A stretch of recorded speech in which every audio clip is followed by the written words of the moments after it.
जो Indian stock exchange है, इसने हांगकांग की स्टॉक एक्सचेंज को ओवरटेक कर लिया as the fourth largest stock exchange. India ने हांगकांग को ओवरटेक किया है, हांगकांग को पीछे छोड़ दिया है इंडिया ने। और ब्लूमबर्ग ये खबर दे रहा है कि इंडिया की स्टॉक मार्केट अब दुनिया की फोर्थ लार्जेस्ट स्टॉक मार्केट बन गई है। कि इकोनॉमी और फॉरेन पॉलिसी और हर चीज में भारत आगे की तरफ जाता जा रहा है, और उसको देखकर यकीनन मेरे जैसे पाकिस्तानी ये जरूर सोचते हैं कि हमें भी जो है वो यकीनन भारत से कुछ सीखना चाहिए। ये एडवांटेज इंडिया को हुआ है कि जब पाकिस्तान के पास सिर्फ एक फॉरेन इन्वेस्टर था, China, India got multiple foreign investors. India ने हांगकांग को बीट कर दिया है। अब याद रखिएगा कि हांगकांग की स्टॉक मार्केट एक बड़ी स्टॉक मार्केट कहलाती है। उसको बीट करना कोई इतना आसान काम नहीं है कि आप ये कहें कि ये एक बड़ी खबर है। और जैसे मैंने कहा कि ये वही स्टेप्स हैं कि जो लिए जा रहे हैं। जैसे कि आप जानते हैं कि जब डावोस में वो मीटिंग हुई अभी, तो वहां पर दुनिया भर के इन्वेस्टमेंट्स मौजूद थे। नमस्कार दोस्तों, आप सभी का स्वागत है एक और नए वीडियो में। दोस्तों, कड़ाके की ठंड पड़ रही है क्योंकि वेदर खराब है। वेदर खराब के कारण और ज्यादा ठंड बढ़ गया है, तो इसमें अपना ख्याल रखना है। और दोस्तों, भारत चौथे नंबर पर पहुंच गया है स्टॉक मार्केट में, हांगकांग को बीट करके। अब ये सब देखकर पाकिस्तानियों को तो जलन होता ही होगा, क्योंकि भारत कभी ये तरक्की कर रहा है तो कभी वो तरक्की कर रहा है। अब ये सब देखकर पाकिस्तानियों को अंदर अंदर हो रहा है जलन।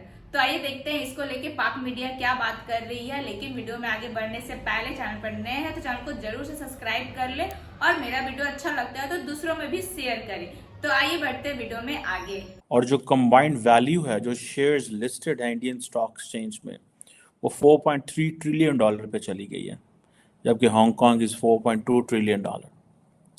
ये जो स्टैटिस्टिक्स हैं, ये जो डाटा है, this data speaks for itself. 1 second is very helpful for Narendra Modi and his party. On the other hand, अगर जाके आप IMF का डाटा निकालें, and if you see what IMF is saying about India, so वो कह रहे हैं कि जी IMF कहती है कि Indian economy is a star performer.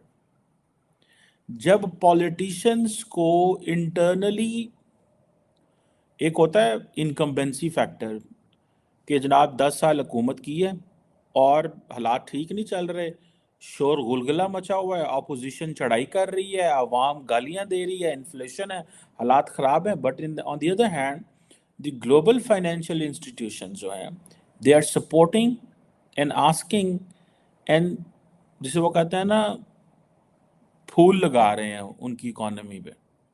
They are telling them, and now these are facts and figures जो कि they are in front of everyone.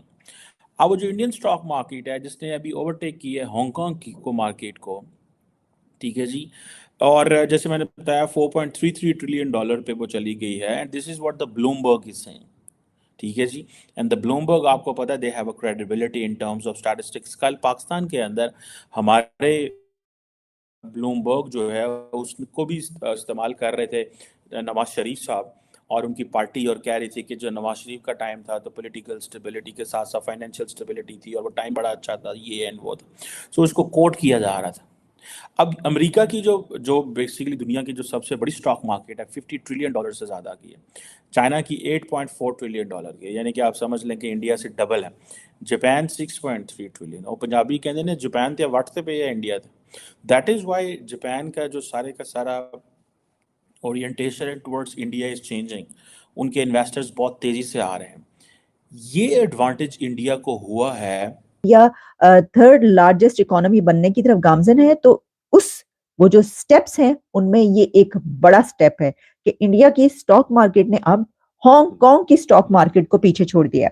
मैं आपको इस सिलसिले में जो डिटेल सामने आ रही बता देती हूँ कि जो इसमें कंबाइंड वैल्यू ऑफ शेयर्स बताए जा रहे हैं वो हैं 4.33 ट्रिलियन डॉलर्स, 4.33 ट्रिलियन डॉलर्स, जबकि हांगकांग के 4.29 ट्रिलियन डॉलर्स की ये सामने आ रही है। लिस्ट किया गया इसको कि इतना फर्क आया है, और इंडिया ने हांगकांग को बीट कर दिया है। अब याद रखिएगा कि हांगकांग की स्टॉक मार्केट एक बड़ी स्टॉक मार्केट कहलाती है। उसको बीट करना कोई इतना आसान काम नहीं है कि आप ये कहें कि ये एक बड़ी खबर है। और जैसे मैंने कहा कि ये वही स्टेप्स हैं कि जो लिए जा रहे हैं। जैसे कि आप जानते हैं कि जब डावोस में वो मीटिंग हुई अभी, तो वहां पर दुनिया भर के इन्वेस्टमेंट्स मौजूद थे। तो कहा ही जा रहा है कि दुनिया भर के जो इन्वेस्टर्स हैं वो खिंचे चले जा रहे हैं इंडिया की तरफ, और वो वहां पर इन्वेस्टमेंट करना चाहते हैं। और उनको पता है कि ये अब सबसे ज्यादा तेज रफ्तारी से जो इकोनॉमी, जो कि आदादो शुमार है, जो कि दुनिया के फैक्ट्स एंड फिगर्स हमें बताए जाते हैं, और जो दुनिया की कंपनीज और बड़े इदारे, फाइनेंशियल इंस्टीट्यूशंस जब उसकी रेटिंग करते हैं तो पता ही चलता है कि सिर्फ दुनिया भर में ऐसे एक क्राइसिस के मौके पर, कि जब कोविड भी था, उसके बाद भी बहुत कुछ होता रहा, जंगें चल रही हैं, 2 बड़ी जंगें इस वक्त दुनिया में चल रही हैं, लेकिन फिर भी जिस कंट्री की इकोनॉमी नीचे नहीं जा रही, ऊपर की तरफ जा रही है, वो है इंडिया। मोदी जी ने एक तरफ तो आप जानते ही हैं कि राम मंदिर इनॉग्रेशन के बाद हर तरफ यही चर्चे हो रहे हैं कि जी राम मंदिर इनॉग्रेशन हो गया और सभी लोग बहुत खुश हैं।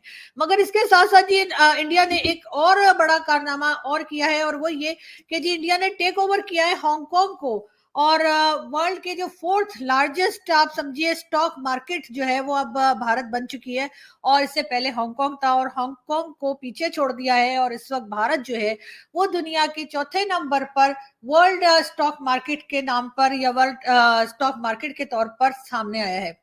बहुत अच्छी बात है, और मैं फिर वही कहूंगी पाकिस्तानियों से, प्लीज कुछ सीख लो, प्लीज कुछ सीख लो, ताकि हम लोग भी जो है वो आगे बढ़ सके। खैर सीखने को तो हम चाइना से, हम अमेरिका से, हम यूरोप से भी सीख सकते हैं, लेकिन भारत से सीखेंगे तो वो हमारे जैसे लोग हैं तो हमें जरा जल्दी समझ में आएगी। लेकिन खैर हमारे लोग इस बात को कब समझते हैं ये तो आने वाला वक्त ही बताएगा। जो सॉलिड हमने डोमेस्टिक मैक्रो इकोनॉमिक फंडामेंटल्स बनाए हैं इंडिया के हैं, इसमें ये है कि भाई उनके पास वन विंडो ऑपरेशन करते हैं। ठीक है जी, आप जाएंगे तो आपको टैक्सेशन के हवाले से, आपने बिजली का खंभा लगवाना है, आपने गैस का कनेक्शन लगवाना है, आपने कोई चीज़ करना है, the things are done very fast.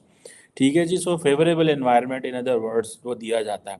And then जो इन्वेस्टर आता है ना, उसका सबसे बड़ा एक ही होता है, रिटर्न ओवर इन्वेस्टमेंट। वो कहता है कि मैंने पैसे यहाँ से लेके कैसे जाने हैं। आपको याद है थोड़ा अर्सा पहले इंडियंस ने चाइनीज़ को पकड़ लिया कि वो जो पैसा है वो मनी लॉन्ड्रिंग कर रहे हैं। ठीक है, और उसके ऊपर उन्होंने बड़े शॉमी ये वगैरह जो ब्रांड थे उन सबको पकड़ा है। ठीक है, सो इंडियंस आर वेरी, जैसे वो कहते हैं ना, बड़े वो हैं, माफ़ नहीं कर रहे बिकॉज, और चाइनीज़ को तो वो ज़्यादा देखते हैं इन सारी चीज़ों में। एंड देन जब ऐसी खबरें वेस्टर्न प्रेस और वेस्टर्न वर्ल्ड देखती है इंडिया से कि जनाब इंडिया जनाब बड़ा तगड़ा हाथ डाल रहा है चाइनीज़ के ऊपर, तो वो बड़े खुश होते हैं कि ठीक है, that is what we need from India, हमें यही करना है। लेकिन इन रियलिटी इंडिया वो अपने लिए कर रहा होता है, बिकॉज वो जो पैसा निकाल रहे होते हैं, एक तो प्रॉफिट होता है, एक देन मनी लॉन्ड्रिंग और इन चीज़ों में भी उनकी कुछ कंपनीज इन्वॉल्व थी, वो ऐसे कि ज़्यादा पैसा निकाल के ले जाए। ठीक है जी, आज का पूरा वीडियो देखने के लिए आप सभी का बहुत बहुत धन्यवाद। वीडियो अच्छा लगता है तो लाइक शेयर करें, चैनल पर नए हैं तो चैनल को सब्सक्राइब कर लें, और मेरा वीडियो अच्छा लगता है तो दूसरों में भी शेयर करें, और बेल आइकॉन भी प्रेस करें ताकि लेटेस्ट वीडियो का नोटिफिकेशन आपको मिलता रहे। तो फिर मिलता है अगले वीडियो में, अपना ख्याल रखें। जय हिंद, जय भारत।